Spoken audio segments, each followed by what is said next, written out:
Hello guys, കുഞ്ഞാനാണ്. അപ്പം ഇന്ന് കിണർ പണിയായിരുന്നു കേട്ടോ. അപ്പം ഈ കിണറാണ് നമുക്ക് നേരാക്കേണ്ടത്. ആകെ പൊന്തൊക്കെ പിടിച്ചിട്ട് കിടക്കുകയാണ് അല്ല കിണർ. ഇതൊന്നും നമുക്ക് അടിപൊളിയാക്കണം. അപ്പോൾ ഇതാണ് ഇന്നത്തെ പരിപാടി. ഇന്ന് കിണർ പണിയാട്ടോ.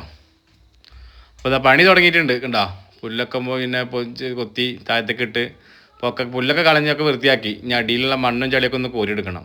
കണ്ടില്ലേ, ആ കണ്ട കിണറാണ് ഈ കാണുന്ന കിണർ കേട്ടോ. അല്ല അടിപൊളിയാക്കിയിട്ട് എടുക്കുകയാണ്. അപ്പം പണികളൊക്കെ കഴിഞ്ഞു. ചളിയൊക്കെ അടിച്ച് വാരി കയറ്റി ഫുള്ളായിട്ട് തുടച്ചെടുത്ത് ഇനി നമ്മളെ ചങ്ക മേപ്പെട്ട് കയറാണ്. കണ്ടോളിങ്ങളെ മേപ്പെട്ട് കയറുന്നത് വല്ലാത്ത മതി. ഓൻ തന്നെ ഓനെ വലിച്ചേറ്റുക. കപ്പിമ്മ കയറിട്ടിട്ട് ഓൻ തന്നെ ഓനെ വലിച്ചേറ്റണം. കണ്ടോ, കപ്പിമ്മ കയറിട്ടിട്ട് ഓൻ തന്നെ വലിച്ചേറ്റുക. കപ്പിമ്മയാണ് കയറുന്നത്. കണ്ടില്ല നിങ്ങൾ? വല്ലാത്ത നിങ്ങളുടെ നാട്ടിൽ ആരെങ്കിലും ഉണ്ട് അങ്ങനെ കണ്ടിൽ കയറുന്നത് ആൾക്കാർ?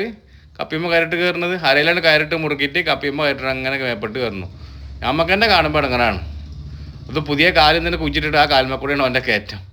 ഞാൻ അവനോട് പറഞ്ഞ് കയറിക്കും. അപ്പോൾ അങ്ങനെ കയറാൻ വയ്ക്കൂലാണ്, ഇങ്ങനെ തന്നെയാണ് കയറുന്നത്. കണ്ടോ, കപ്പിമ്മ കയറിക്കൊണ്ടിരിക്കുകയാണ്. വല്ലാത്ത ജാതി മനസ്സിലാട്ടോ. അപ്പോൾ എന്തായാലും കിണർ പണിയൊക്കെ ഉണ്ടെങ്കിൽ അതിലൊക്കെ പറഞ്ഞോളി, നമ്മളുമായിട്ട് ബന്ധപ്പെടാം. ഓക്കെ.